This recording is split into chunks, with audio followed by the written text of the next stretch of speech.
Namaskar and a very pleasant good afternoon to all of you. A warm greetings to you from DELNET Developing Library Network. I, Sangeeta Kaul, on behalf of DELNET, extends a very hearty welcome to each one of you for joining us today at the DELNET's program, which is marked to celebrate the National Technology Day. And I, at the very outset, would like to welcome our distinguished speaker of today's afternoon, Ms. Sanjana Rathi, who is a CEO and founding partner of the TheCyberDiplomat LLC. It's a profound privilege for me to welcome you, Sanjana, today, and it's a profound privilege for us. Thank you very much for joining us today and for acceding to our request to be there with us. So thank you very much, and we extend a very hearty welcome to you, Sanjana, and to be there with us today. Thank you very much indeed. I also take this pleasure to welcome all our distinguished library and information science professionals who have joined us from different nooks and parts of the country and even outside India. We welcome you to today's program. I also extend a welcome to all the HODs and also the faculty members of our member institutions and many more other institutions. Profound privilege for me also to welcome our students from the various departments of library and information science. And also today we are having with us a large number of students community from our member institutions, especially from the departments of computer science and engineering and also from IT. We extend a very hearty welcome to you. And once again, on behalf of DELNET, we would like to wish you all a very, very happy National Technology Day. And today, in order to celebrate this National Technology Day, DELNET has organized a session which will shortly be delivered by Ms. Sanjana Rathi, and she is going to speak on cybersecurity, usability, and privacy issues and concerns. I have profound privilege in welcoming once again Ms. Sanjana Rathi, and I would like to introduce you to her. Ms. Sanjana Rathi is the CEO and founding partner of the TheCyberDiplomat LLC, a cyber venture based in India and USA. She is a Tata Scholar holding master's degree in security and diplomacy from Tel Aviv University, an MSc in management and of information systems and digital innovation from the London School of Economics and Political Science. In the past, Sanjana has worked with the International Criminal Police Organizations, Israeli Defense Think Tank, private public sector enterprises such as Deloitte UK and PwC UK and the various academia. Having worked in all domains of cyber, she is passionate and committed to the field. Sanjana also holds the position of Vice President at Technology Against Crime Initiative in Africa. She is also a software engineer and on the board of an NGO committed to technology for social good. It's such a profound privilege for us to have such a young, enterprising professional who is there with us today. And we happen to be knowing her, so well, and she has immensely been contributing on the cybersecurity arenas, and it's a profound privilege for each one of us to have you with us, Sanjana, today. And I extend once again a welcome to you. And I now request you to kindly start the session of today. It's over to you, Sanjana. First of all, I would like to thank Sangeeta ma'am for this great platform to interact with many people on a very important issue, which is cybersecurity, usability, and privacy.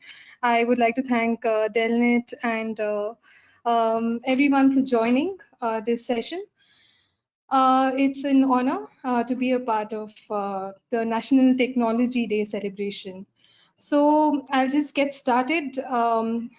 So when we talk about cybersecurity, the first thing that comes into our mind is actually network security. A lot of technical aspects come into our mind. We think about network security, we think about ethical hacking. When cybersecurity essentially is looked at as a very technical field with least social or psychological or even economic aspects, we don't take into consideration those perspectives usually. However, in this session, I will be talking more, especially on the other aspects of cybersecurity, which is more related to the psychological aspects, which is more on a social aspect and ethical aspect of cybersecurity. Today, when we use technology, we want technology to be most usable. That's one very important aspect that we look when we use technology. It needs to be having those functional features that can actually help us. In fact, the initial concept of technology actually came into place because it was technology was like a tool or is like a tool that will help us, bridge that particular gap in society. And technology is like a tool that would actually help solve a problem in our life. That's the essential. That's the essence of why technology is used today. For example, communication, if you want to talk at a far distance, we use technology. So it makes life more easy. It makes, that's the entire concept behind technology and innovation. So we will be talking more on the aspects of cyber today, rather than just the technological aspect, which is what is today seen. However, cyber is something which goes hand in hand with technology. We'll see that today in this presentation. I'll also be touching upon aspects of privacy. Privacy is one concept which, according to me, it's more of a legal concept. Today, when we talk about privacy, we generally talk about information security or your data being secure. That's what privacy is. It's more of a legal aspect. It's more of a social aspect. However, in order to maintain privacy, we need to have good encryption. We need to have great technology. We need to have security by design when we are designing our applications. So these are aspects which is very essential to maintaining privacy.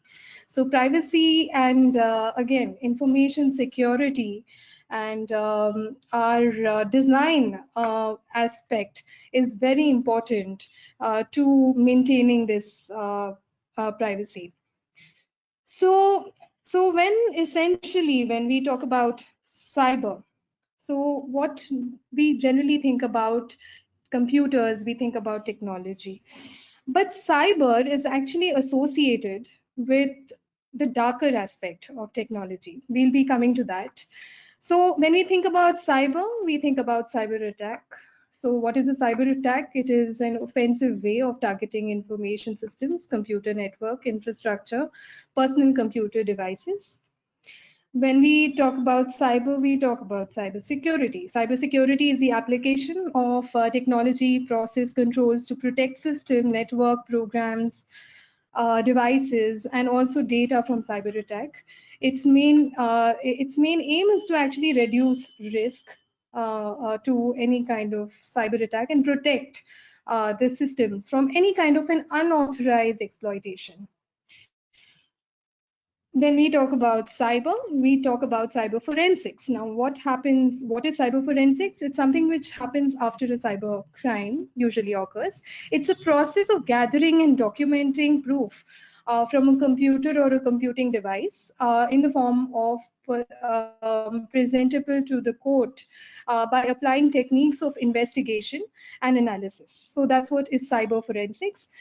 Then we have aspect which is an upcoming area. This is called cyber diplomacy. Today, cyber diplomacy is really important because we are living in a very interconnected world. We are living in an international, global landscape, and cyber has no boundaries.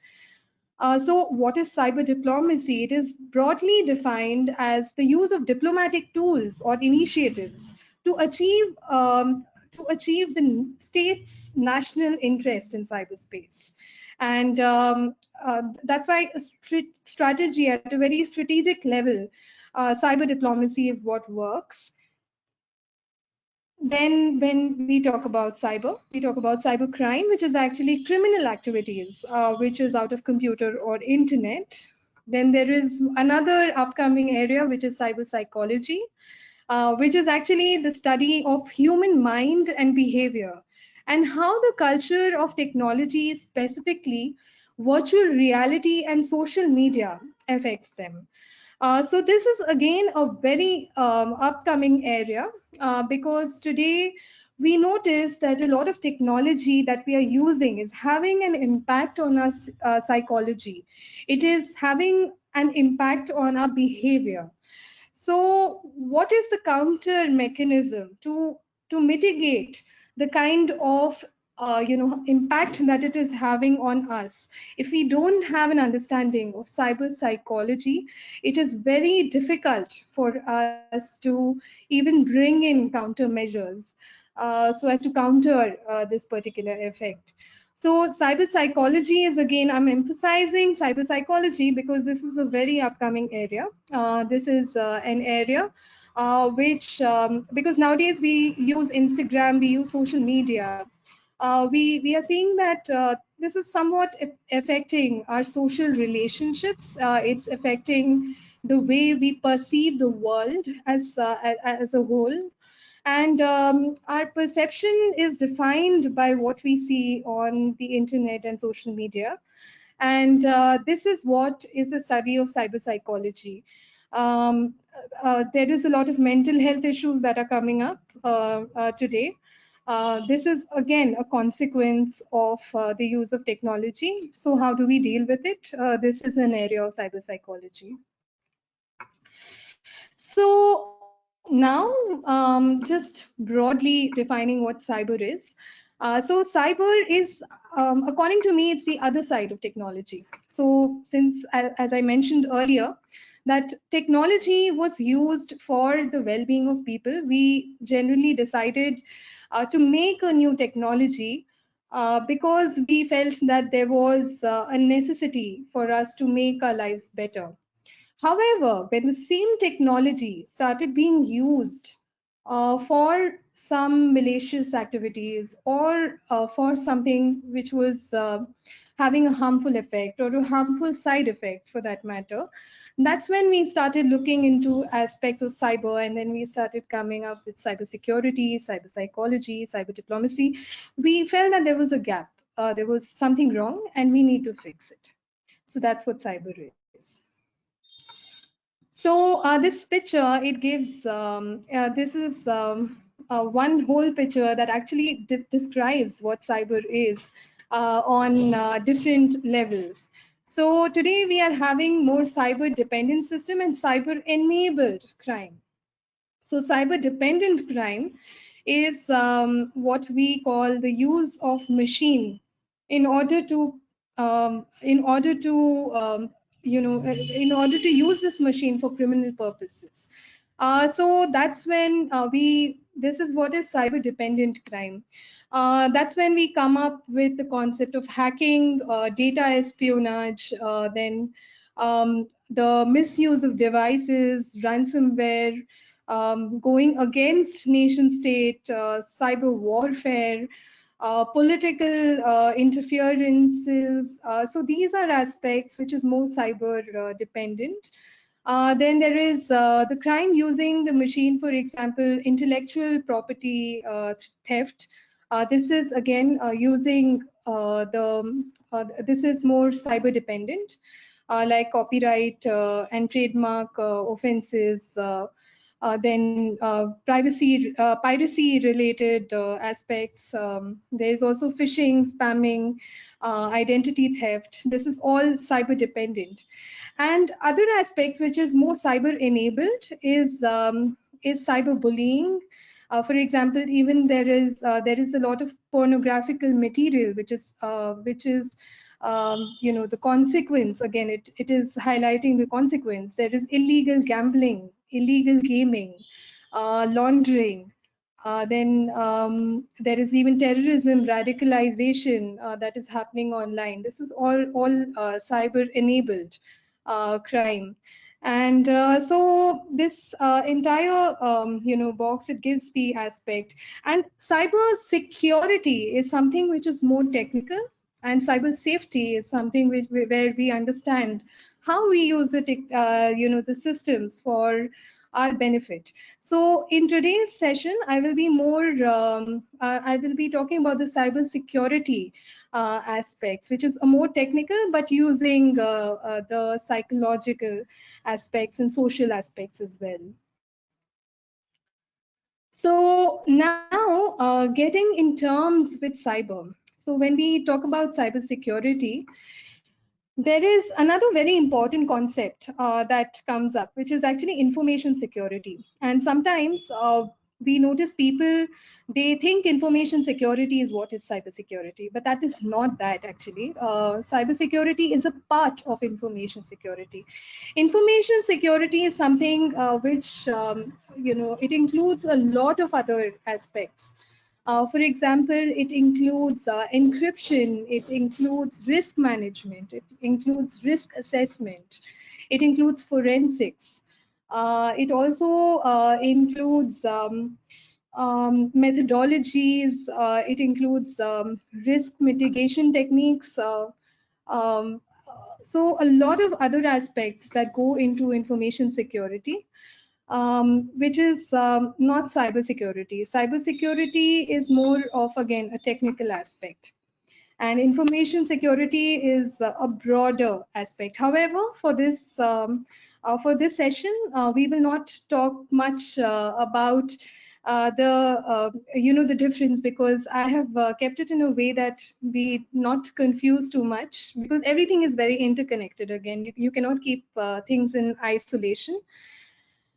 So just asking a basic question today. Today, a lot of schools and a lot of colleges are giving a lot of emphasis on ethical hacking. I think this has become a very, it's an upcoming field, and everyone wants to become an ethical hacker. So what is ethical hacking? This is something which we need to actually ponder upon, because is hacking really ethical? And okay, you're doing it, we will be coming into this white hat, black hat, but this is something to actually ponder over, of what is ethical, because this is something which is more social, it is more socially focused. We need to understand society, we need to understand people, we need to understand interactions. We need to understand other aspects apart from technology, in order to actually understand ethics, and in order to develop the concept of ethical hacking, and to teach that in schools and colleges. So ethical hacking, although it's an upcoming field, today a lot of emphasis is given on offense. However, I completely believe that we need to understand integrity, what integrity means. We need to understand what trust really means, in order to build a society which is actually ethical, and propagate ethical hacking. So coming to the concept of who is a hacker. Now, a person who uses computer to gain unauthorized access. Actually, a person who is skilled to use computer applications in order to obtain access to a private computer system. That's what is hacking all about. And this is who is a hacker. So now a hacker can wear many hats. He can wear, for example, a black hat. Now, who is a black hat hacker? Black hat hacker is a person who uses unauthorized access for illegal purposes.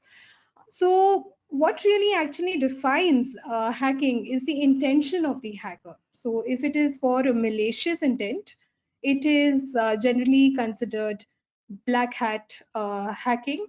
Or it can also be gray hat, but we will, that's something which is, it is looking into various other things. But essentially, a black hat hacker is a person who uses the system for malicious or illegal, for in an illegal way, in order to control the system. Then a white hat hacker is a person who is generally a legal investigator. So usually we have white hat hackers employed in government organizations and private entities in order to defend the system. They actually work on defense. more on cyber defense aspects. They have an intent of keeping technology ethical and and upholding the ethical aspects of technology, and also maintaining the technology for social good, and propagating that. That's how a white hat hacker thinks, and that's what is the intention of a white hat hacker. However, we have a gray hat hacker. Now, gray hat hacker is somebody who uses it for illegal or legal access. There is no particular defined way, and usually we find people, they are generally gray hat hackers.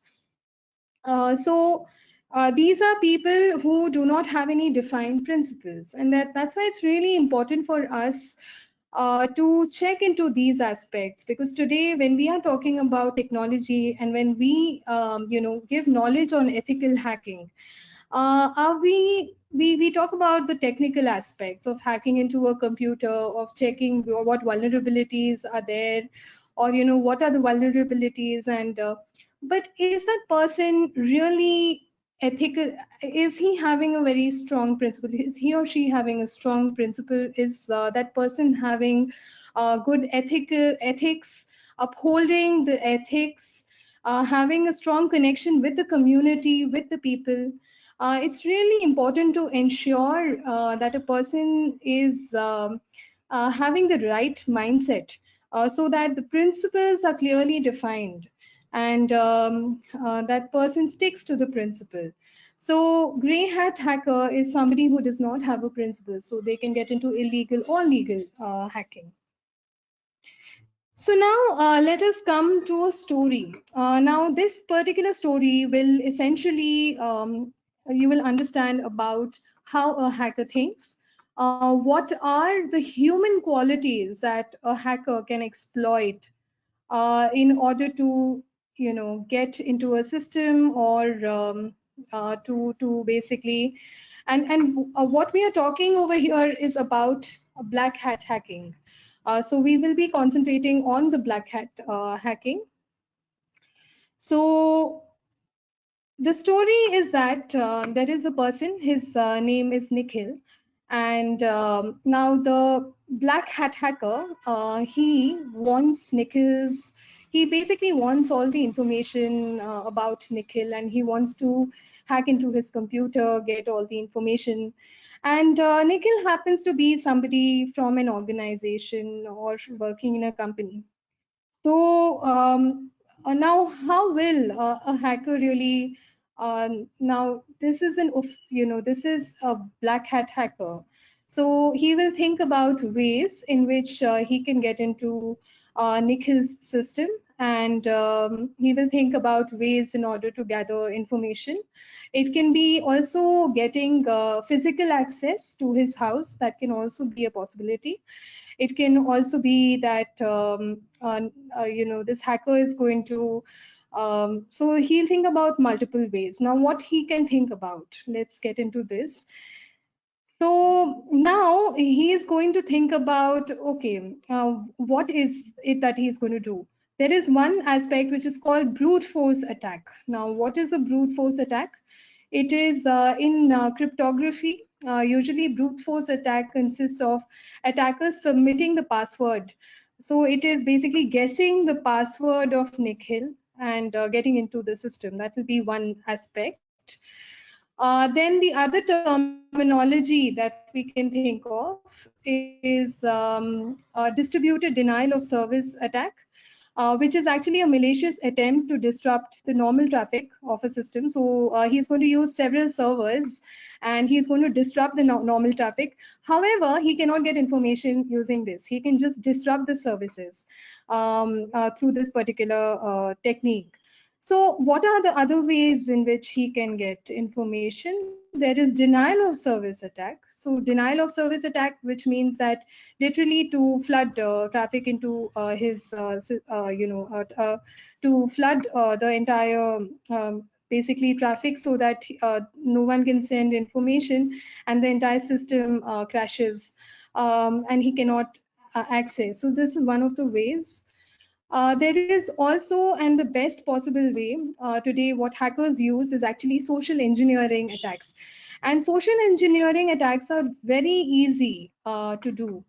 So today we see that social engineering attack is mainly what is happening in especially India, where people are using various ways in order to get your information through phone calls and through even emails, messages, WhatsApp.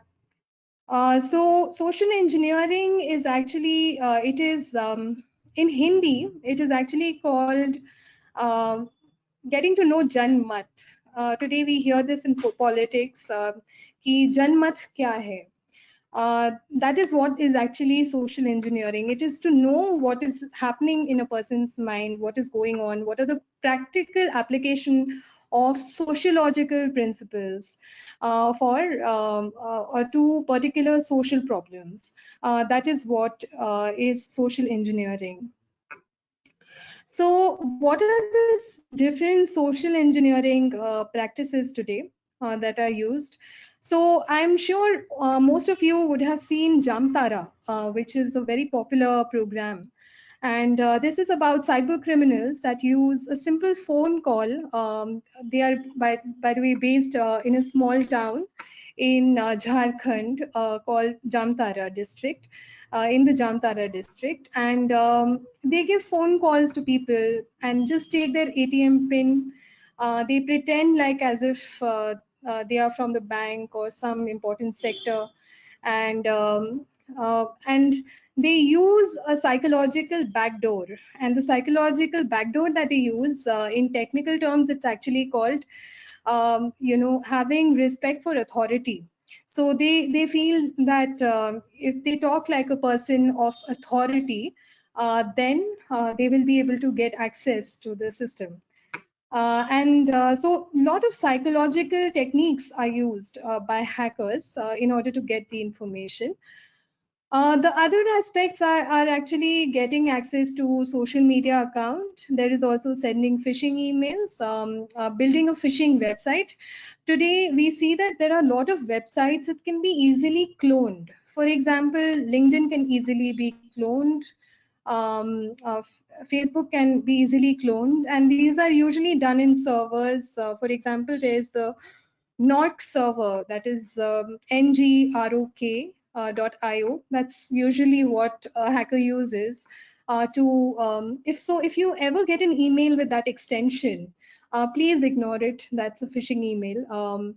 Or if you ever get a link with that particular name, again ignore it. Usually any suspicious link, any embedded link, do not click on any link very easily.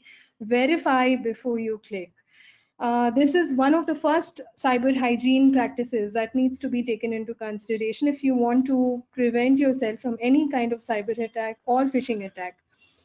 So the other aspect, which is basically sending smishing calls saying that we want your ATM pin or we want your important details. Please do not give these details. No bank will ask you to give these details over a phone call.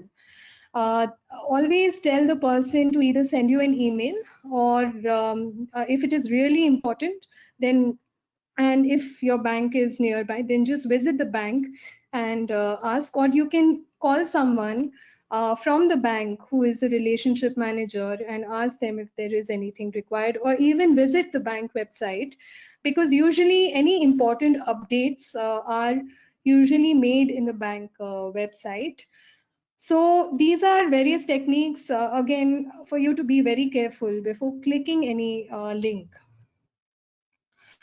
The other aspect, so usually what happens today is that we see a lot of phishing emails. We see that there is a lot of phishing emails that are being sent in organizations. The systems are getting compromised, and usually this is done, very easily by the hacker. So how does the hacker do?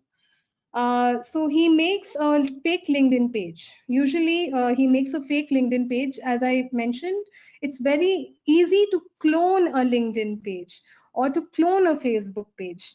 It's not everything is there on GitHub. There is code on GitHub.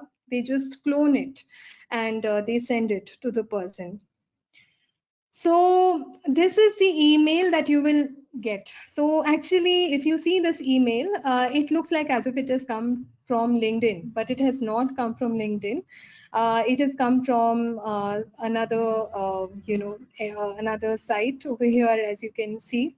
Although it's in your subject, it will seem absolutely valid. It will seem like a professional email sent by LinkedIn, but always check whether if they are asking you to actually click something. If it is just an email with information, it's fine, you can just take a look at it and you can close it.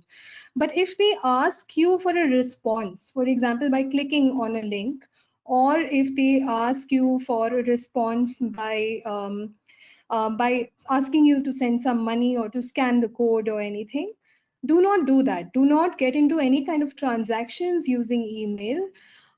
Verify the email first. So what do you do to verify? First, check who is sending it.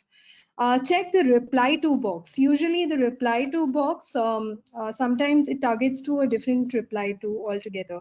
Check the reply to. You can use the three dot which is there on the side of your email box. There is a three dot which is there. Go in the three dot, you will get an option called original email. Go to the original email, and then after that you check what the message ID is. So it should come from Google or some valid server. If it comes from an invalid server, again, that is a phishing email. So you need to do all these checks before you get into any kind of transaction, if you interact with these emails, before you interact with these emails. So now, usually what happens, what statistics say is that around 60% of organization are victims of phishing attacks. So, which means that if Nikhil does not have knowledge about cybersecurity and cyber hygiene, he will click this particular link. So now just coming to a broader definition that you must be knowing for cyber. You don't have to be a cybersecurity professional, but you need to be knowing these important words, which is phishing. Phishing is a type of social engineering attack, which is usually done to steal your user data, and including login credentials and credit card numbers, etc.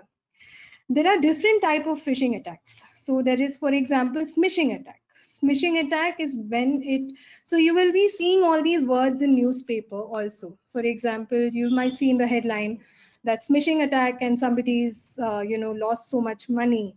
And smishing attack is actually through text message that these links are sent. Then there is this spear phishing attack. Spear phishing attack is when you target a specific person. For example, sometime long ago, the CEO of Facebook was a victim of spear phishing attack. So you can imagine that phishing is something which, if you're not cautious, you can get caught. So, and then there is a wishing attack, which is there. Then there is the whaling attack. So wishing attack is actually voice over IP, over phone. If you get a phone call, that's what is wishing. Then there is whaling attack. Whaling is a CEO or an executive member. That's whaling. Then there is cloning a website. Usually whaling happens because hackers, they know that important people do not have time to do an email security check, or to check on the details that are given, and they exploit this particular aspect in order to gain access to the person's system. So usually that is, so however important the position, it doesn't really matter. We need to do our email checks. We need to keep ourselves secure by being very vigilant while using technology. Then there is something which is called as clone phishing. Clone phishing is basically cloning a website. And then there is something called as credential harvesting. So this is a technique which is actually used by the hacker in order to get the credentials and information that is required for a cyber attack. So now using this technique, easily the hacker can get the user ID and password in the terminal of his computer. Just by having, because the server that he is using is actually the server that it's a server that is his, that is the hacker's server. So he is, and Nikhil is getting caught, unfortunately, in this particular incident, and he's giving all the information, his user ID and password through this attack. So never click on any suspicious link. Now, how does the hacker think? Now, if he is a very qualified hacker, he will use technical aspects for getting more information. Today, there is a lot of information. If you need a lot of information, you use a more capable or a more advanced level of hacking, which is today, it's called as malware attack, and we see that today very often. We hear of ransomware attacks. We hear of malware being installed in somebody's computer. We hear of spywares and worms. So these are all information gathering techniques that a hacker uses. Malware is just one of them. So what is a malware? It's actually just a software. So, and that's why today it's very easily found, because there are so many people who are software engineers having the technical capability. Malware is something which is sometimes easily found. There is a whole different sector today that is developing, which is the cybercrime sector. And it's very unfortunate that this is a growing sector. So so again, as educators, as people from the academia, as somebody who wants a good society, we need to really check on the principles. We need to really check on the ethics. That I really emphasize, because today technology, how much ever good technology you can make or software you can make, what really will lead to a good society is the principles, ethics, our understanding of society, our understanding of human beings. I emphasize this again. So now malware is the host. It's usually hosted on the computer. And if a hacker wants to gain access to all the information, he will host the malware on the root server. Because in the root server, they can easily override DNS. Usually DNS overriding is an important technique, again used by hackers in order to get more information. These are certain technical terms which is important for you to know, because this is something very practical, and it should become a common knowledge. So what are the types of malwares? These are the various types of malwares. There is malvertising. It looks like an advertising, but which has an embedded malware in it. There is steganographed images that have malware code in it. Then there are spyware applications that are there. There is ransomware. There is botnet. All these things, these are different software, there are different techniques that a hacker actually uses for getting more information. So now what he can do is basically he can override, he can poison the DNS through malware attack.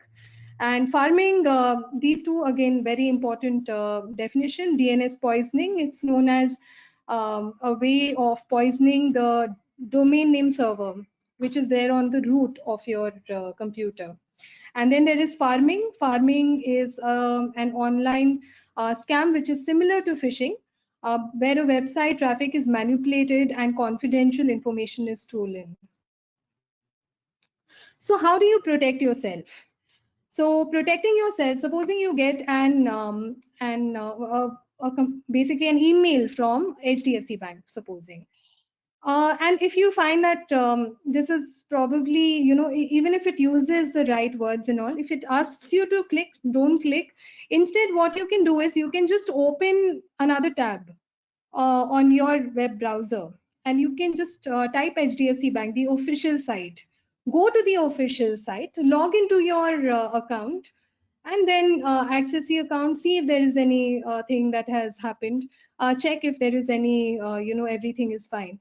But do not click on the link if you find that it's sent over an email. Usually nowadays banking sector is keeping this in mind. They are not sending emails or anything. They are just sending text over email saying that please access your system and do this particular thing. They don't ask you to interact with that email. So usually this is one thing that you need to keep in mind. The second thing is check the originality that I had mentioned before. Check the originality, check who has sent the email, whether it's a valid email or not. Check for who is the reply to pointing to. So check all these things. Email check is very important. It's very important to develop a security culture. Importance of password. Keep a very secure password. Now it's very important. I know it is really difficult to remember password at times, and it's very important for us to, although it's important for us to keep a secure password, sometimes we don't know which password is more secure or not. The technique that you can use is basically using various type of symbols. For example, @ symbol you can use for A, or in the various characters you can keep. What you can also do is that, that particular day when you're setting the password, what is going on in your mind? Just note it down, or, just check whether that can be, the right word. There are various techniques that you can use for securing your system, the secure password that you can use. A different word maybe that you cannot even think of, you can just keep that as a password. So, but do not use your name and just numbers or your date of birth in your password. These are the don'ts usually for a secure password. Instead, do other things, play with words. These are various techniques that you can use. Then some of the common technique for generally domain impersonification. This is a difference.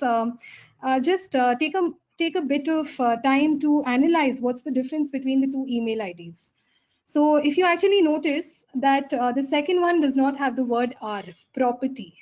It has the word property. So again, when the email is being sent to you, check who is sending the email and whether the spelling is right. This is very important, especially for long domain names. Another thing is playing with fonts. So hackers usually play with the fonts. Generally be careful with that. For example, over here it is Singapore Airlines and not Singapore, Q and G. So it's replaced.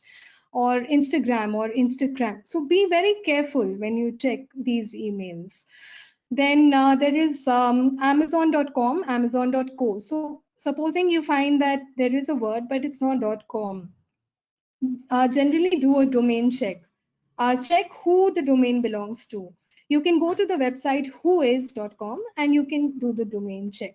Or you can, if you are a technically savvy person, you can use your terminal and type whois and the domain name, and you get all the domain name information.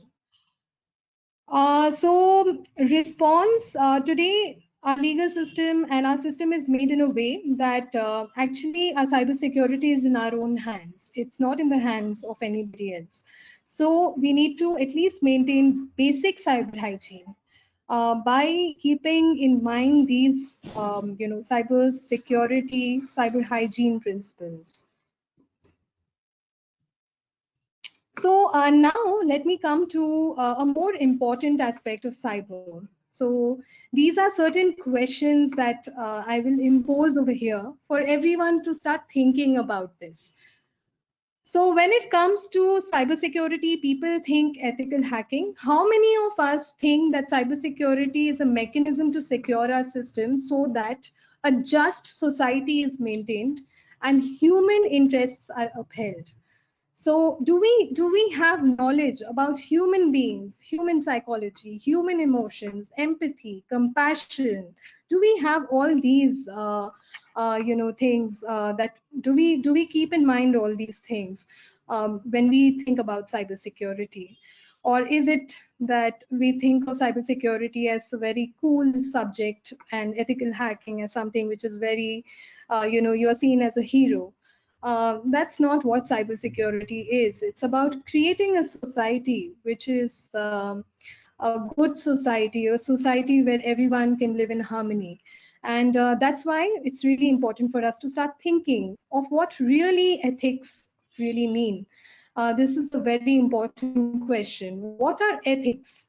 How does ethics to hacking adding ethics to hacking make it ethical or not? So we need to think in terms of that. Adding ethics to hacking honestly does not make it ethical. It's the principles that make it ethical. So how many of us stick to our principles? How many of us really stick to it? How many of us are interacting with society? How many of us are conscious of what the society should be like? Are we treating or are we training our students in a way to think in that way, to think for the people? So these are certain questions that we need to think of while designing a cybersecurity curriculum for our schools and colleges. And it's very important to make the foundation very strong so that we can build upon, a society where technology is really used for the well-being of people. So now this is just a question to ponder over. So now supposing there is an app, and today we hear this word of disruption in society. We hear this word, it's called disruption. Uh, uh, in Silicon Valley, it's very common. In Bangalore, everyone is using the word disruption. And in fact, investors pour more money on an app which is more disruptive. So let me just pose this question. An app with an idea of beating bureaucracy get billion-dollar funding. This has happened practically. That an app has got a billion-dollar funding. However, what is the role of bureaucracy in society? What is the actual role of bureaucracy in society?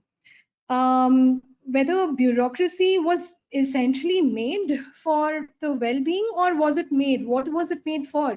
We need to have that understanding before we can actually develop an app to beat bureaucracy. We cannot assume that bureaucrats or bureaucracy is not good before making an app. We need to understand the system. Why was it put in the first place? And then after that, think of ways in which we can actually uh, create a better society. That's the way to go about it, not beating bureaucracy. So how can technology ensure transparency and uphold ethics? That's the question that we need to ask. Today, bureaucracy is looked at as a maligned word because it's not transparent. Maybe technology can be used for that. It can be used to ensure transparency so that we function as a good society, as a society where everyone thrives and the society lives in harmony. So this is what is the essential question that we need to ask. At Cyber Diplomat, we have developed curriculum which is focusing on various aspects of technology and how we need to uphold cybersecurity for various technologies. It is not defined to any one particular domain. It is for multiple domains. For example, we have curriculum on cybersecurity for telecommunication. We have cybersecurity, cyber diplomacy, cyber psychology related curriculum. We have cyber accounting related curriculum for accountants and management students. We are doing a lot of work with the colleges and schools in India. And we are basically a startup company that is working on this particular goal. Our main mission and vision of Cyber Diplomat is to propagate ethical use of technology and to counter the effects of cyber. So it is also to bridge this particular gap that is there in society that is actually creating a problem. Gap in the sense there is a lot of policy gaps. There are a lot of gray areas that are there in cyber. So we are a very research oriented organization. We do research so that ultimately, the decision and the intelligence that we come out will help us make better decisions for this society, so that we can make a better society and a better community as a whole. That's our entire vision and mission. We have the Cybersecurity Center for Excellence, which is used to build capacity such that technology is being used for social well-being. We have faculty development programs, and we have done this before in multiple schools and colleges across India. We also have curriculum that is developed for all streams. That is, we take a human-centric approach to technology education. We will be coming up with multiple curriculums in the coming week.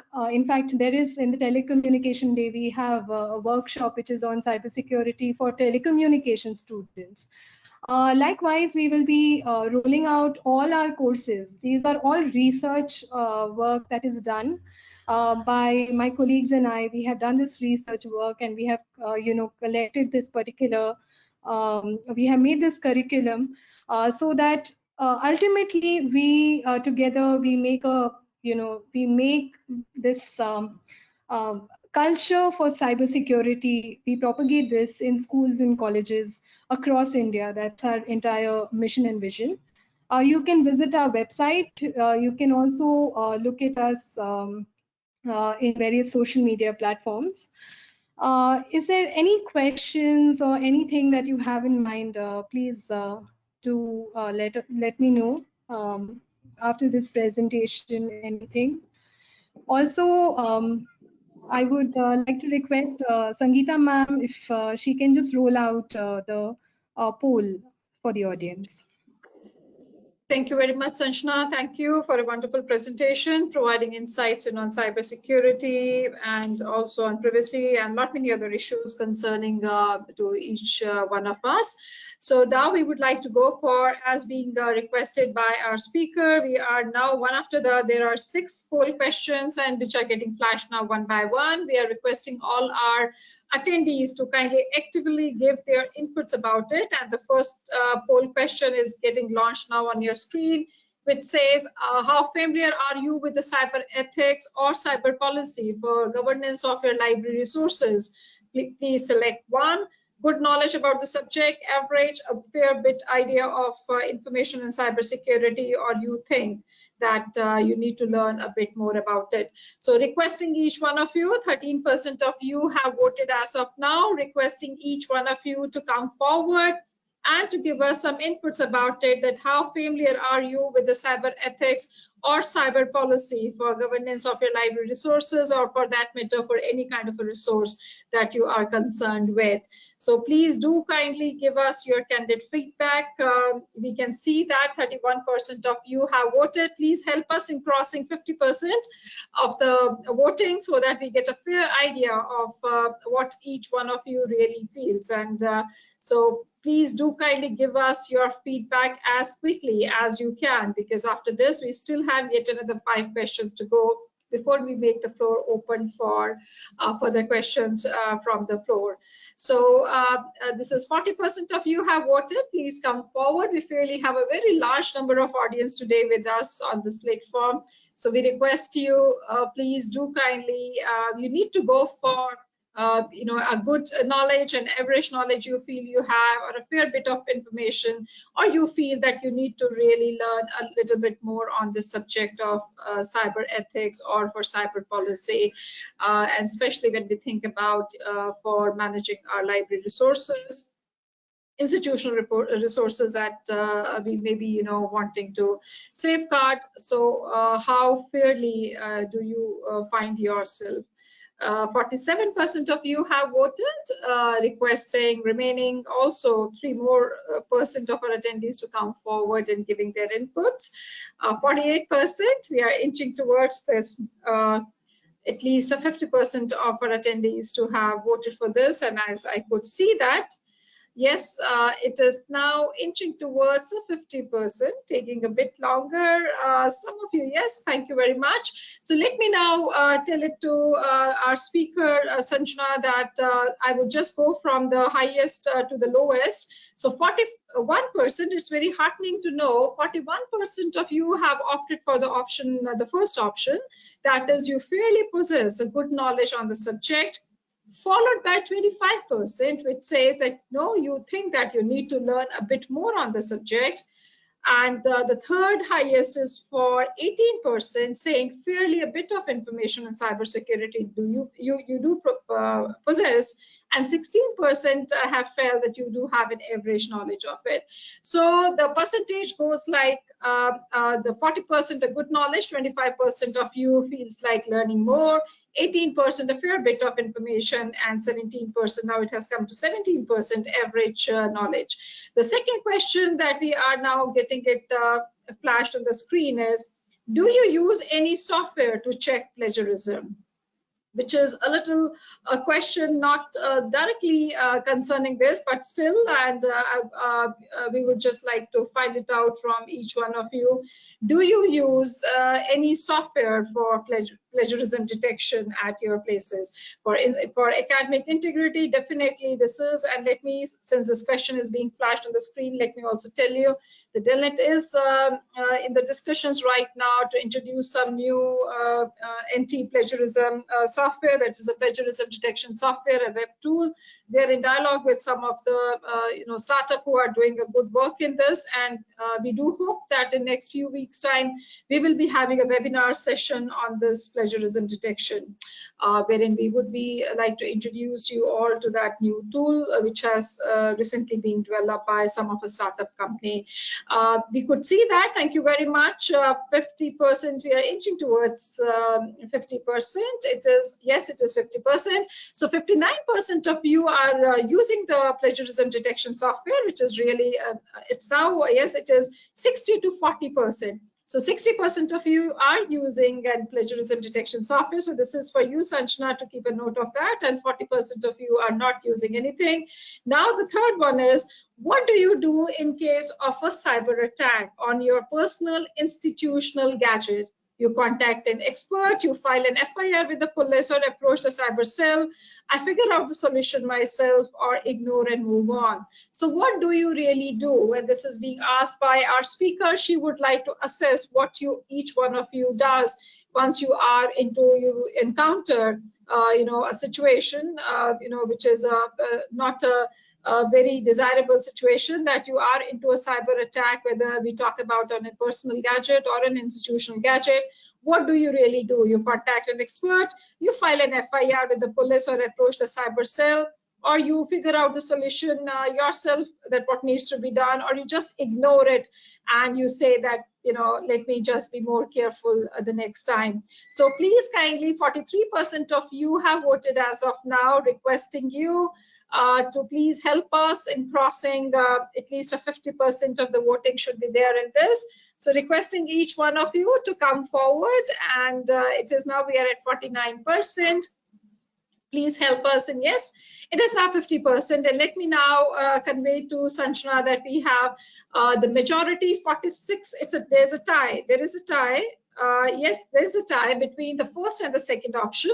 46% for the first option, that is you contact an expert, and 46% of the attendees have gone for option number 2, which is really good to see, that you file an FIR with the police and approach also the cyber cells. So the 46 and 46% a tie for the first and the second. The third option had garnered 7% of the voting. 7% of you are of the opinion that you figure out the solution yourself, and 2%, yes, of the attendees have felt, they just ignore that and you just move on. So this is for you, Sanjana, to keep a note. The first two have 46%, the third option for 7%, and the third one is 2%. Now we would like to go for yet another questions, and the question herein comes: who handles IT security at your place? who handles IT security at your place? You have a dedicated library dedicated IT department. Your IT is a part of a large organization. You use a third-party consultant. Non-IT library staff you have, or you're not sure about it, that how you are taking care of your IT security.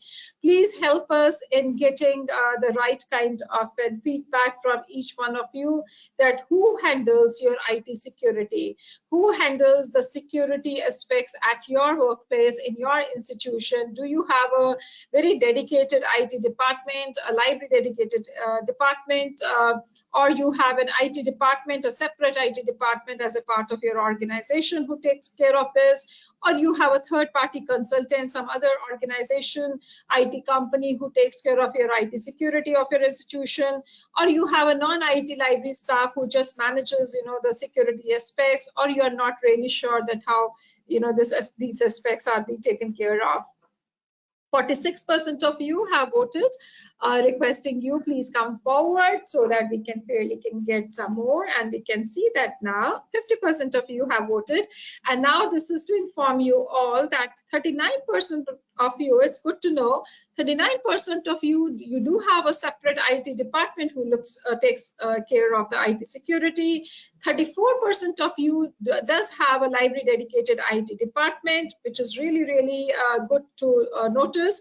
12% of you use a third-party consultants for taking care of the IT security. 8% have gone for non-IT library staff that you have who are managing, and 7% of you are not really sure about it. I think after today's presentation, you would definitely like to look into those aspects, that how you can handle the IT security well.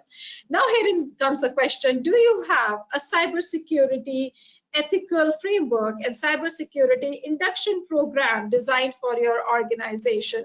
Do you have a cybersecurity ethical framework and cybersecurity induction program designed for your organization? So we request you, please kindly let us know whether you have already designed, such kind of a program for your organization, which takes care of in cybersecurity ethics and also the cybersecurity induction. So do you have any policies in place at your institution? And we just request you, if you may just kindly let us know about it, whether have you come out with any such policies at your institution. 44% of you have voted, requesting you quickly to help us in crossing a 50% mark so that we can disclose the findings of this voting. So it's just inching towards 50%, and the 50%, and I was hoping it's going to be a 50-50, but it is a 48 to 52. 48 to 52. 48% of you does have a cybersecurity ethical framework and cybersecurity induction program, and 52% of you don't have such programs, as though you don't have any such policy documents. And we do hope that today's session will inspire you to start thinking in those lines. Herein comes the question, can you estimate, and this is the last poll question, can you estimate the value of the intellectual property and other resources part of your information infrastructure? And that's something of great concern of we, the library and information science professionals. Can you really estimate the value of the intellectual property and other resources which are a part of the information infrastructure in the institutions? Can you estimate the value, how much value it would be of, and especially if something goes wrong, what is going to be at stake? So please do kindly give us your inputs about it, and it would really help us in knowing about that what is really happening in the institution. So right now 42% of you have voted, requesting you to come forward and to give us your feedback. So 45%, it has crossed now 45%. So, and after this, I will firstly be requesting Sanjana to say something on these findings, what we are able to get through these 6 poll questions, which was being requested by our speaker. So 50% of you have, done the voting, and let me just tell you, 67% of you have gone for the option yes. This is for you, Sanjana. 67% of them have said that yes, they can very well can value that how much of the intellectual property and other resources they possess in their information infrastructure, and remaining 33% of them, they are not really sure about it. Anything that you would like to say, Sanjana, before we move on and make the floor open for questions? It's over to you, Sanjana. Yes, I would just like to mention that there are a few things. For example, in case of a cyber attack, it's really important for us to first file an FIR. This is what many people just forget. They get into panic, they get into all kinds of situation. By the way, panic is also a trait which is exploited by hackers because they know exactly what your behavior would be when you encounter a cyber attack. And they just do that, like what's the next response, so they accordingly play up with that kind of because they know exactly. So what we need to do is that we need to be aware of our legal system, and we have the IT Act, we have the IPC. There is everything which is given in our constitution, everything that is already there in place. There is a legal system put in place, and we should make use of it by filing the FIR. And that's one thing very important for us to know. Second thing is that it's very important to have policy, people, and technology. So our focus is technology. We usually, we deploy the best applications. We deploy the cybersecurity solutions. We can do that, but we don't take into consideration process and people. People are one of the weakest links of cyber attack, and so it's very important for us to have an induction program where at least 1 hour or 2 hours are just given to inform people about the basic cyber hygiene techniques, and have a policy in place so that people go through these policy documents and they are able to familiarize themselves with cybersecurity. We do that at CyberDiplomat. We help on these aspects also. So these are a few things that it's really important for an organization to be very secure. Third thing is that today third-party applications are being deployed for cybersecurity. However, it's very important to do the due diligence before we employ third-party application. That is to check the validity of the company, whether it's a registered company or not. To check their website, to check on the person who is the founder of the company. So it's really important for us to do our due diligence before we contract any company with the project on taking care of our security. It's very important. So these are, and ethics is something, again, as I had highlighted, this is a very important aspect because today we talk about zero trust. This is one aspect. Today, I think a lot of cybersecurity professionals are coming up with zero trust solutions. But there is a value to trust as well. It's very important for us to even trust as people. And zero trust usually creates that kind of a vicious cycle where there is more of insecurity, there is more of cyber crime. So it's very important for us to balance and to exactly know what to do in order to balance things out. Yes, on a technology level, on a process level, and on people level, to deploy these techniques. And exactly know what these ethical policies and principles are. This was a great insight. I think 90% that was really something that 90% of the people, they know about cybersecurity. At least that's something really good that is coming up from the session.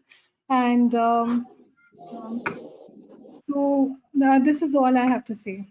Thank you. Thank you, Sanjana. Thank you so very much. So now we would like to make the floor open for questions because we are pretty confident and sure many of our attendees would like to interact with you and to pose their questions to you. So now we are making the floor open for questions and requesting each one of you who are interested to ask a question, please raise your digital hand. I'm now classing through A to Z, so be patient enough, depending on the first name that you have registered yourself in the registration form.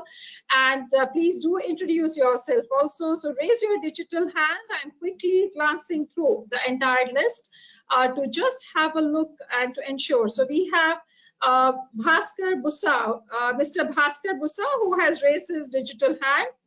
Mr. Bhaskar Busa, I will, because of paucity of time, I would just like to try to get connected once. And if we are not able to get, requesting them either to post a message in the chat box, or you can perhaps write to Sanjana, through the email. This is for Mr. Bhaskar Busa. Mr. Bhaskar, may I request you to unmute yourself? Mr. Bhaskar Busa, can I request you to unmute yourself?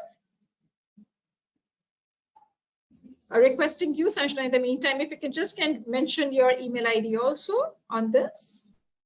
Yes, the email ID is info@TheCyberDiplomat. Mr. Bhaskar is not able to do. Actually, yeah, we will just be telling it to everyone. Let me just quickly move on to some of our other attendees who may like to ask a question. Please raise your digital hand if you may like to ask any question. Please raise your digital hand if you would like to ask any question or to say anything about, we would be requesting you to kindly do so. And I'm just going through the listing to see if those of you who are wanting to, otherwise you can post your question in the chat box. If you wish, you can post your questions in the chat box also, and we will be very happy to pick up the question. We have Paramita Ghosh. Paramita Ghosh, Paramita, I have unmuted you, requesting you to unmute. Yes, we are connected, Paramita. You may ask your question and introduce yourself. This is for Paramita Ghosh. Paramita, you are connected right now. Please speak.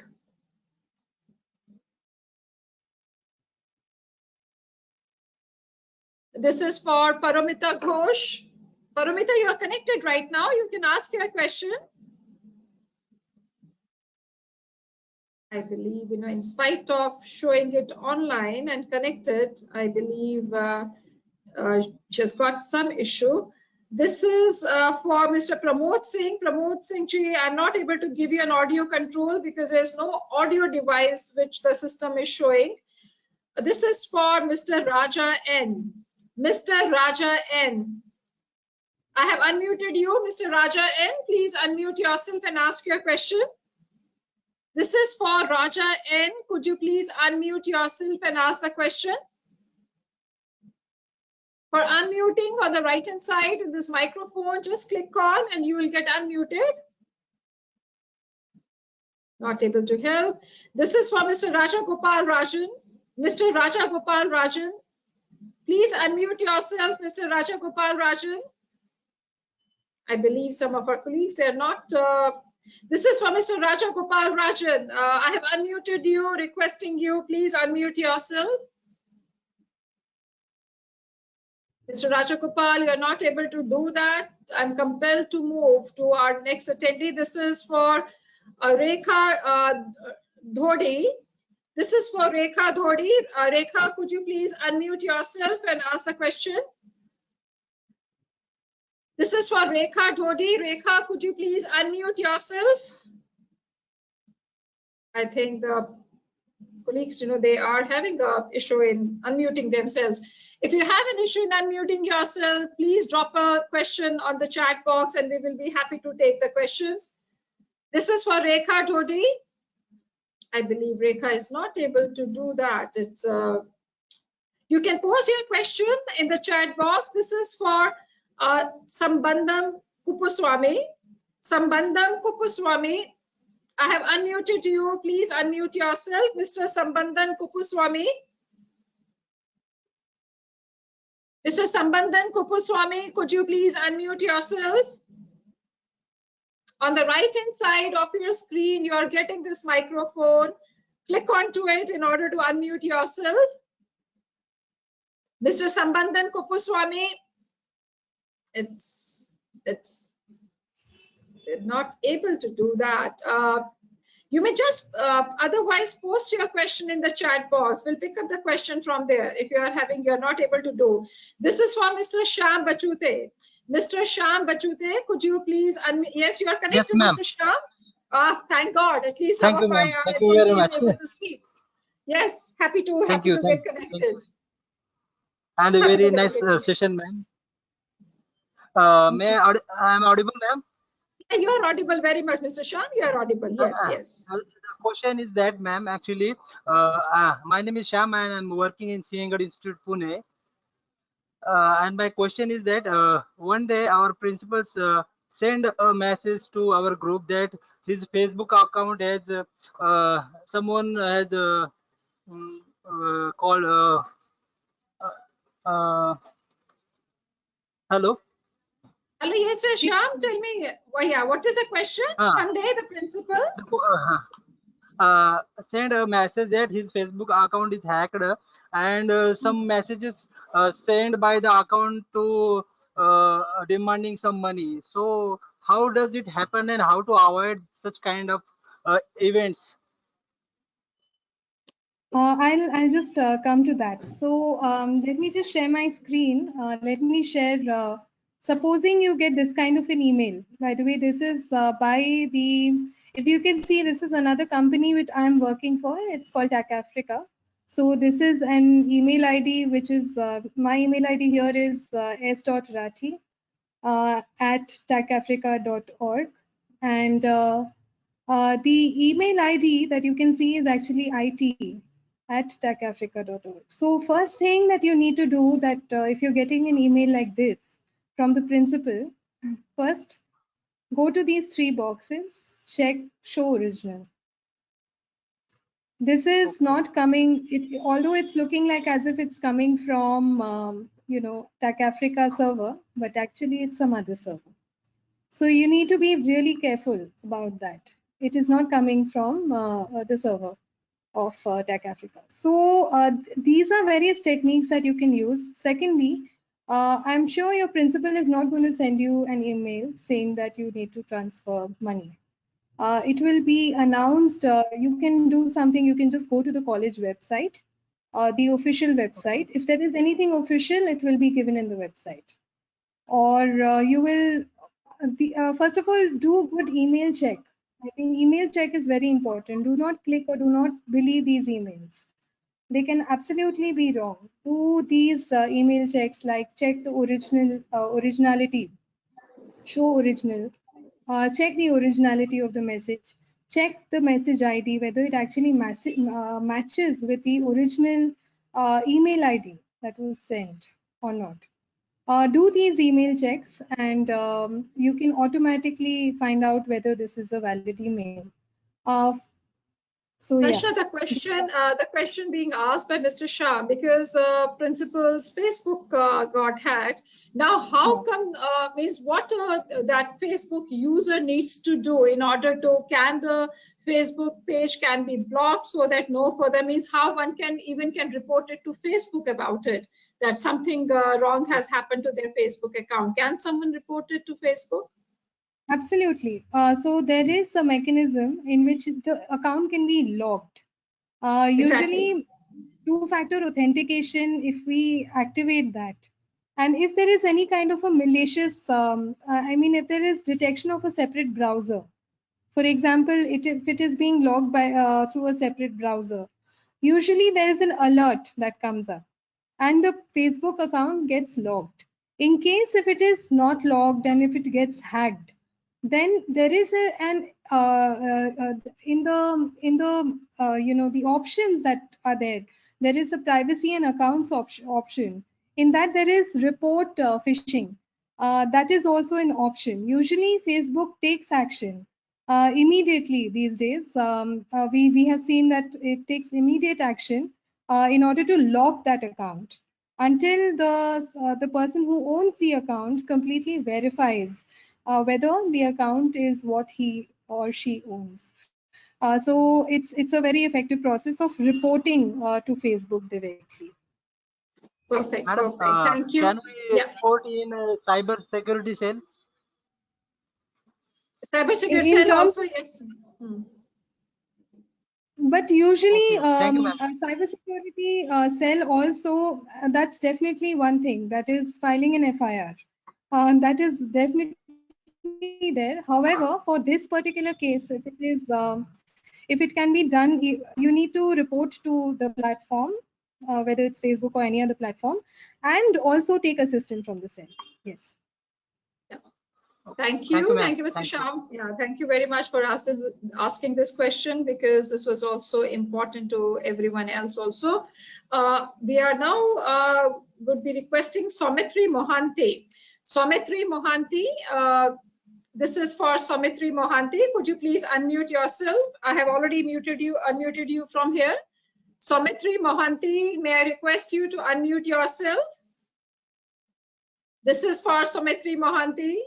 No, I'm so sorry. I'm compelled to move on because of paucity of time. Can't really wait for more than that. Now, this is from Mr. Sunil Kulkarni, requesting Mr. Sunil Kulkarni, who has raised his digital hand, to unmute himself. Mr. Sunil, yes, Mr. Sunil, we are connected. Please introduce yourself. Ma'am, really it was appreciable, Sanjana ma'am's talk. Very simple, very complex and very vital aspect.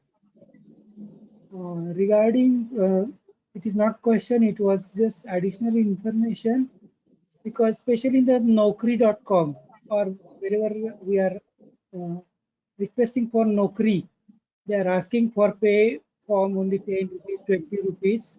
But when you are paying it, it may goes beyond that, because I have seen 3-4 cases. So through that, my small information I want to share with you. Thank you, ma'am. Thank you, DELNET organizer. Thank you very much. Yeah. Thank you, Mr. Kulkarni. Thank you. Thank you so much for sharing this. Thank you. Thank you very much. There is also one more important thing, ma'am, that I would just like to mention. There is, for example, today, if you have a business and there is GST and report that is government-related report, it can be easily downloaded for free on government platforms. So that is there. If there is a third party, they will generally ask you for money. Do not pay. Find out what is the way to get direct access to the government platforms and do this. Usually their SEO is also so well developed that once you're there in their website, they will and once you have typed all the details and all for downloading those reports, you will get a call immediately saying that, ma'am, you have accessed the website and you need to pay so much amount. We are sending you to the detail over message. Do not pay. Do not pay. Ask them to send you an email. And if they send you an email also, usually government platforms, just go to the government website, the official website, and do it. Don't go to any third party website. Yeah. Thank you very much. Thank you, Sanjana. Now we are requesting Mr. Trinath M. Mr. Trinath M, you are connected right now. Yes. Good afternoon, madam. I'm calling from Kakinada. The thing is there any option in Gmail or any mail like Outlook Express or anything, whether the other end person has viewed our message or not? When we are sending any mail, if they checked or if they opened the mail, whether we will be getting any notification like that for security reasons. Many services that is provided. For example, there are certain services, for example, Workspace, and there are many services that give you a notification, but you have to enable it in the advanced setting that send a notification email if the person views the message. So this is there. In Gmail, it is not there. In the free version, again, in the enterprise version and all, we do find that these are available in the advanced setting for you to alter those advanced setting and enable receiving an alert if the email is already viewed. That is an option. Yeah. Thank you. Thank you very much. Thank you, Dr. Trina. Thanks for joining us from Kakinada today. And now we are almost through with our attendees here, but now I will quickly go for the questions being posted in the chat box. And I will go with the latest question being asked to the previous one. So I request everyone to be more patient. We are going to just read your question and get the inputs from our expert speaker. And this is a question from Mr. Pankaj Kumar saying, if any cyber attack happens on my bank account, after how much time should I report this matter to the bank or to any of the authorities? Immediately. Do not waste time. Get your account immediately blocked by calling the bank and reporting to the relationship manager and the security. You must have the security person's email as well, which is there again in the bank website. It's available. Usually these are public facing emails, so very well available, and you need to report it immediately. Do not wait. The more you wait, the more you lose on the money. I think the tagline is the more you wait, the more you lose. So one should be highly proactive. The moment you come to know, directly go ahead. And this you should remember, the more you wait, the more you lose. So we're not talking, we're talking about you're going to lose the money. So be, just do it as fast as you can. You have to run like a sprinter and do that. So now comes, it is a one question which is coming in, and this is from Arti Kumari saying that how to check the link originality. How to check for the link originality. We have been talking about, you have shown us also right from Amazon.com to Amazon.co, Singapore Airlines, that how this G and Q has been, interchanged. So how really she's wanting to know how we can check for the link originality. Yes, so there is a mechanism in which there is a keyword, which is whois, www. You can just type any website that you want to type, or you can go to the domain itself. This gives you all the information about the registry of the website. Usually what is the server, which is where it is, and also the company details. There is also the whois.com website, where you can check whether who it belongs to. For example, Singapore Airline, Q with a Q, it actually belongs to somebody from, I think, Indonesia. That's a company that is registered in Indonesia. Usually this is all there in whois.com. Then there is another thing that if you get a link and it is embedded link, hover the mouse. Do not click on it, just hover the mouse on the link, and you will automatically get a box which tells you the original link. Because sometimes they use pictures, they use these links in order. There is another way in which you can get it done, and that is open a new browser.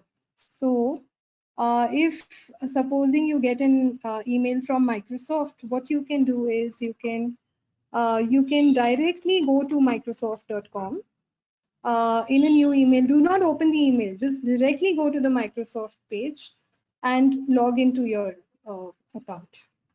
Log into your account and check what is the notification that you have got. Do not click on that particular email. Usually emails nowadays, they just give information. They avoid, you don't have a way of, that transaction is not there.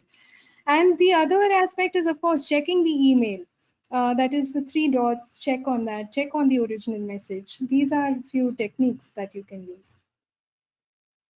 Thank you very much for this, Sanjana. One question now coming in from Vijay Kumar Verma, who is wanting to know that we have our official email ID, which we have linked to the Gmail and Yahoo account, and all our emails, they land over there.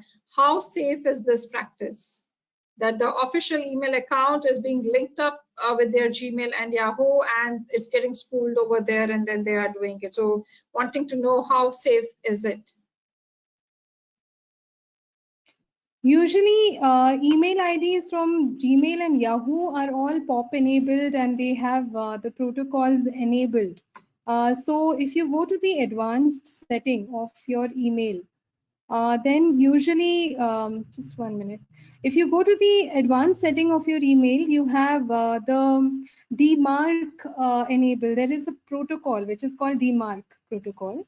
you need to enable that protocol. So that adds another layer of cybersecurity. There is the IMAP, which is there, and POP3 enabled. You need to have IMAP and POP3 enabled.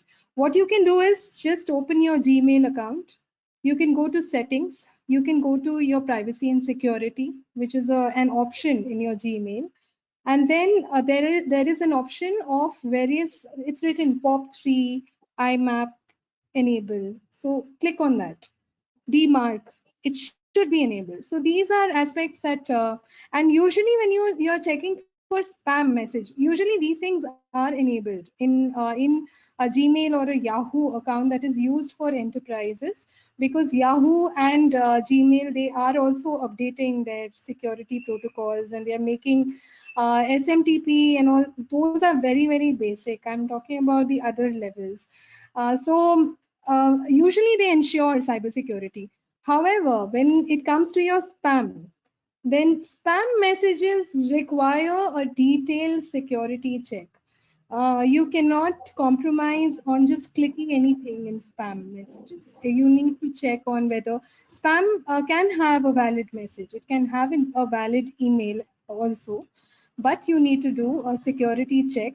You need to do a detailed email analysis before opening any link or before interacting with that particular email. So that's really important to take into consideration. Thank you very much, Sanjana, for this detailed reply. And there is a question from Ajita Cha, who wants to know from you whether the CyberDiplomat offers any cyber forensic courses. If yes, what's the eligibility criteria? So yes, we do offer cyber forensics course. The eligibility criteria is that you need to have basic knowledge of Python and basic programming knowledge. Not exactly Python, that you can learn a little bit, but basic programming knowledge is needed from you. If you know about object-oriented programming and C, C++, that's great. That's what we require. That's perfect. Now, someone else is wanting to know whether the courses which are being run by CyberDiplomat, are they being approved by UGC or by any other body currently? Yes, we are in the process, and that's why we have not enrolled it completely. It's not in the public domain because we are in the process. However, this is something which we perform workshops on day-to-day basis, workshops and sessions where we give these courses. And we are working with researchers worldwide for these courses. One question from Harilal Ji saying that, Madam, when we encounter HTTPS in addresses, does it ensure safety? So that's, you are very much correct. But if you further like to say something, Sanjana. Actually, HTTPS does ensure safety if you interact with that particular website. Like if you're sending any details on any website, then you should ensure that it is HTTPS, because usually any public information is it's easily available on a website that is not having the S in it. It can be, you can easily deface that kind of website, and you can steal information, user information, which means your information is easily available online. If you send your detail on a non-HTTPS website. So that's why S is very important. If you're interacting with the website, if you're just going to the website to just see the information, although we recommend that yes, HTTPS is important. However, that's just that's something that you can still go and you can just check the information. Sanjana, quickly, we are taking not much of your time. There are 2-3 more questions, and a quick question now for you. Mr. Nakajyoti HK is wanting to know that if someone loses their data through this ransomware, and how to get it back, how to get your data back if this has been a ransomware. So how one can get help in that scenario. So in case of a ransomware, do not pay. That's number one. Do not panic. That is also another aspect. So when you usually get into a ransomware attack, so this has happened around 6 to 7 years ago when I was a researcher at LSE. I had undergone this particular thing. While doing my research, suddenly a pop-up came up that your data is all stolen and you need to pay so much amount. But it so turned out I got panicked. I got really panicky when seeing that message, and I dialed that number. I really thought my data is gone because again a deadline was coming up 2 days after, and I had to submit my paper. So paper that I had written, like I'd taken 2 months to research on and write, all the data was. I thought it was all gone. But it so turned out that actually I had panicked and I had not seen that that was just a pop-up. So again, you need to see whether it's really a ransomware attack or not. First, just check what has happened. It can be just a random pop-up that can just come to your screen saying that you have been hacked. But just check whether you have really been hacked. It takes 1 minute. Do not panic that time because that time you can take it wrong. Just 1 minute, check whether it's a ransomware attack or not. If it is a ransomware attack, then call the police. Check, file an FIR. Then take the legal process. Usually, the police cyber cell is equipped to handle this kind of a scenario. So do that. Perfect, thank you. And I think we'll just take now only 2 questions. There are not many questions which are it's getting flooded the screen, and we just request all our attendees to understand the situation as it's nearly 1.5 hours since we have kept Sanjana ji engaged with us, and we are really taking much of our time and also expertise. She holds lot much of experience, and that's evident also that each one of you would like to get all your clarifications, clarified, all your doubts get clarified. 2 questions only, Sanjana, for you. Now, one question is, this is from Charu Chandra Lekha, who is saying that not many of us are now moving to the cloud technology, and then there are concerns of security and privacy. So what are your takes on it? Because once we are taking our resources onto the cloud, how really to safeguard these 2 major aspects of security and the privacy of the data?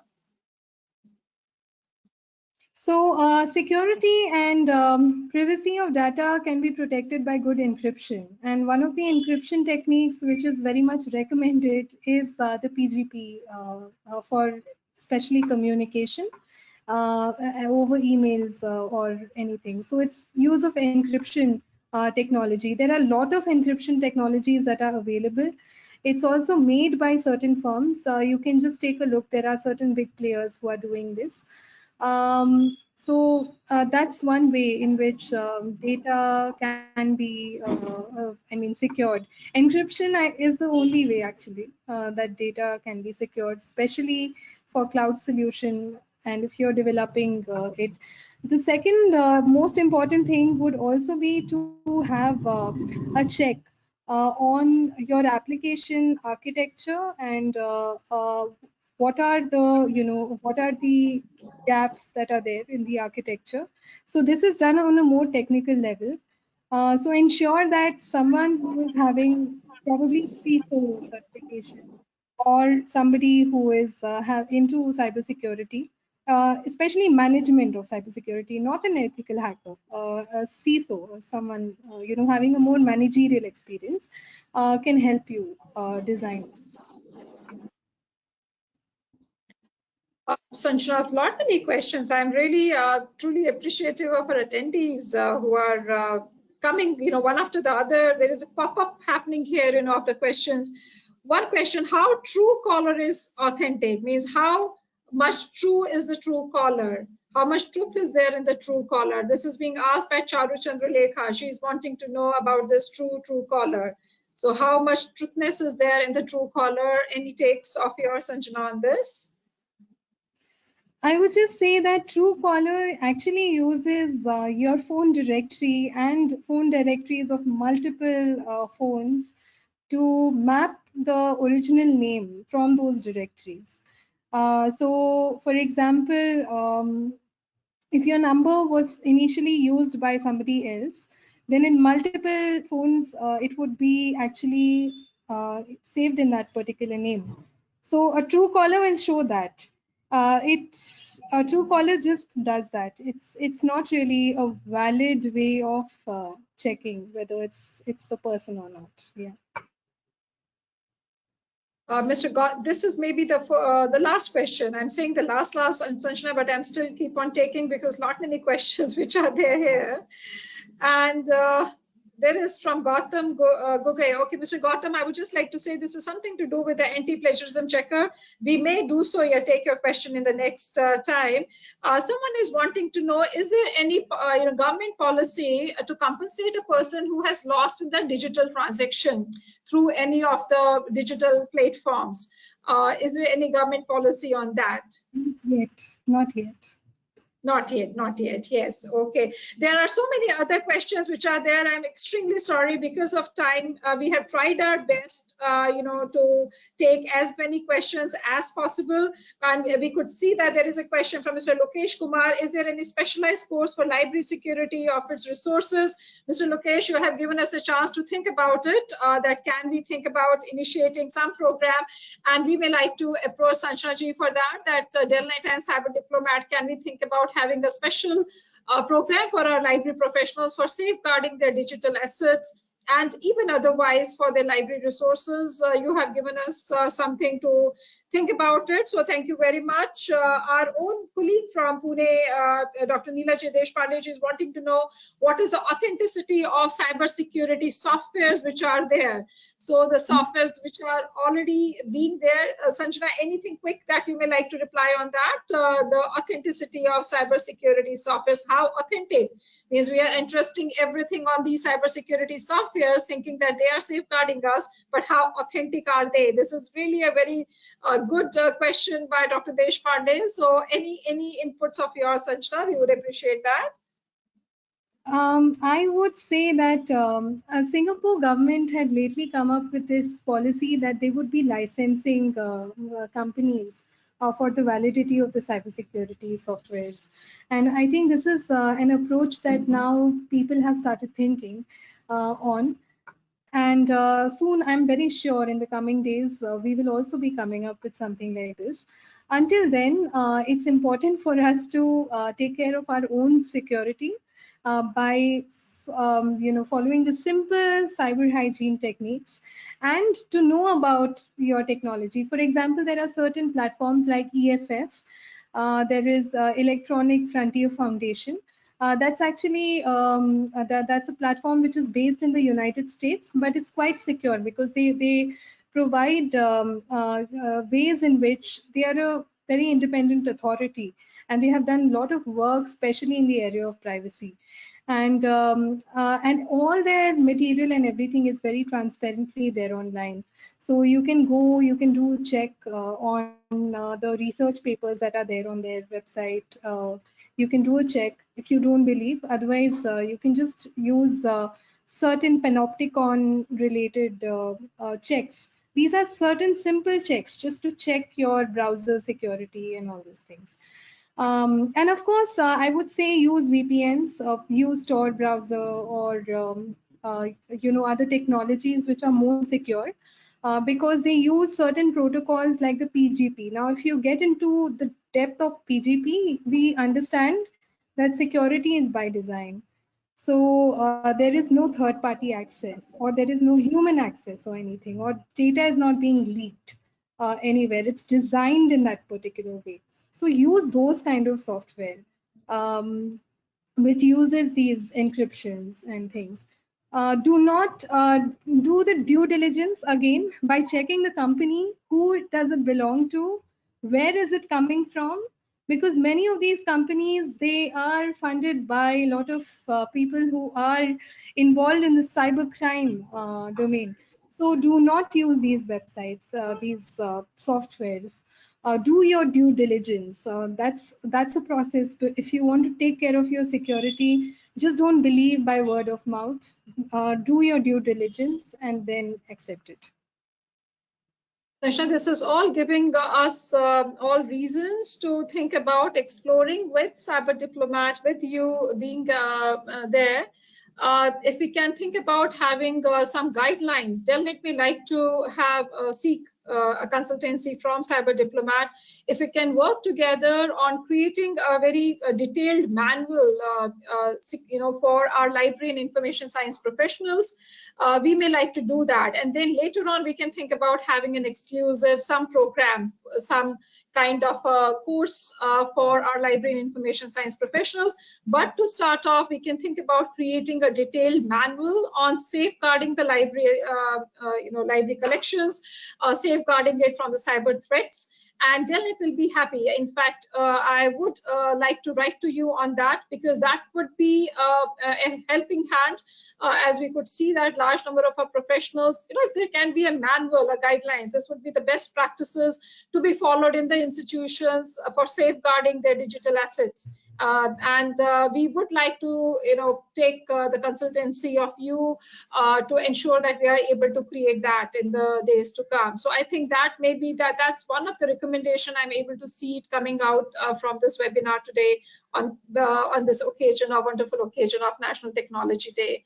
And that would be, that would be something that all our professionals would like to. So it's like the do's and don'ts would be there, and then certain the best practices to be a part of it, so that they can see, it's like a checklist with them, and then they would be able to see whether how much have they fared well, on that. So would you be interested, Sanjana, and would the CyberDiplomat be interested for it? It will be an honor to be of help in this domain, and we would really want to, secure. Ultimately, that's the aim, and that's our mission and vision. Exactly. So, would like to do this. Thank you. Thank you so much. Thank you. Yeah, thank you, Sanjana. Thank you. And it seems we are now towards a closure. It's fairly 1 hour 45 minutes. I would just like to mention, it does happen at times. Some of our, professionals, they do write that, ma'am, 1 hour session lasted for 2 hours. And I always tell them this entirely depends on the speaker, and also depends on our attendees, that how much of interest the topic has generated and how well the speaker has done. And indeed, much thankful to you, Sanjana, much appreciative of your time and efforts. It has truly been a very wonderful, enriching, enlightening afternoon for each one of us. And there could not have been any other better way to celebrate the National Technology Day, wherein we have spoken and dwelt in detail today how to safeguard ourselves, what are the kind of vulnerabilities which are there coming in, and then how we can safeguard. And you have really spoken at length in such a simple, lucid manner, making everything so clear for everyone. And indeed, truly appreciative of this. And on behalf of DELNET, this is a small token, and from not only on DELNET, this is on behalf of each one of us. There have been around 780 participants who have been there today at this webinar session. This is from each one of us to you, with a great amount of appreciation for your time, for your efforts. And also, we may God bless you with infinite energy, and you keep on spreading this light into the lives of others, securing someone, just simply feeling secured through someone always is truly a great blessing. And you are, have initiated this entire organization as a founder of CyberDiplomat, safeguarding, securing the lives of others. They could not have been anything better than, this very, very pious thing that you are doing it. And we wish you the very best for all your future endeavors. And as I said, DELNET would be very much happy to initiate some new projects with you. And we must thank all our attendees here today who have really got into such an very exhaustive discussions, enriching discussions. And two of the major recommendations that we can think about immediately to work on is to create a detailed manual for the libraries, for the library and information science professionals, safeguarding their digital assets. And it would really be a pleasure for DELNET if the CyberDiplomat may extend their consultancy on this, share their expertise on this. Yeah. and we can have a brainstorming session again, with the draft copy of the guidelines with all our colleagues so that they can give us more inputs about it. And also then to think about if we can have some online courses, as being also desired by some of our attendees. We can think about having on some specific aspects that are being encountered in the libraries, not only in order to sensitize them, but also to have as a policy matter. If we can do that, this would be. This is for Mr. Chauhan, Yash Gopal Singh Chauhan, because some of our colleagues have asked, attendees have asked if they can see the questions again. You can drop us an email, and we'll be very, very happy, because we can't launch the poll. So this is what your session has done. They are still writing, though we have said that we are not going to take, but still the questions are pouring in, and for which we remain truly thankful to you, Sanjana, and truly thankful to all our professional colleagues who really inspires us to keep on doing this in order to spread the light, illuminate the light, and keep on spreading the light into the lives of others. Truly appreciate it, Sanjana, for your time and efforts. May God bless you, and you keep on moving ahead with your mission of safeguarding, the lives of others and making the world a more better and secure place. So thank you very much. We have truly celebrated today. We are feeling with full celebratory mode that we have celebrated our National Technology Day today in the best of the ways. So thank you very much. May God bless you. And also let me take this opportunity to thank all our professional colleagues who have joined us from different nooks and parts of the country, and even from outside India, to have been a wonderful part of this webinar today, which was organized to mark the National Technology Day. Grateful for your continuous support, for your continuous cooperation, your participation, which keeps on inspiring us to keep on doing these webinars. I would just like to make you all aware that on 26th of May, please mark your calendar. 26th of May, we will be holding a book discussion program from 3 p.m. to 5 p.m. We are going to give you the details very shortly, which is on citizen empowerment through digital transformation, being authored by Dr. Neeta Verma, the Director General, National Informatics Center, Ministry of Electronics and IT, and which is going to happen on May 26th from 3 p.m. to 5 p.m. Please mark your calendar. In yet another 1 or 2 days' time, we are going to send across the details to you, and we would be very happy to have you back again. So with this, we are closing the webinar today, the session today, and we really look forward to having you back again. I would also like to convey my special appreciation to my own colleague, Mr. Kushal Goswami, who has been so efficiently being taking care of technically coordinating these programs from DELNET. Once again, a very warm thanks to each one of you, a very special thanks to Sanjana, and a very warm special thanks to each one of you for being there with us this afternoon and for celebrating together the National Technology Day. We really look forward to many more opportunities and occasions to have you back again with us. Stay happy, stay blessed, stay informed, and do stay secured through the technology. We are all there, and let's collectively contribute in making the world a better place. Let's collectively be there together in seeing to it that we are there securing our own selves, securing the lives of the others, and let this information to flow, the information sharing to happen, the knowledge sharing to happen. And we always truly admire the efforts of each one of you for being a continuous source of inspiration for DELNET.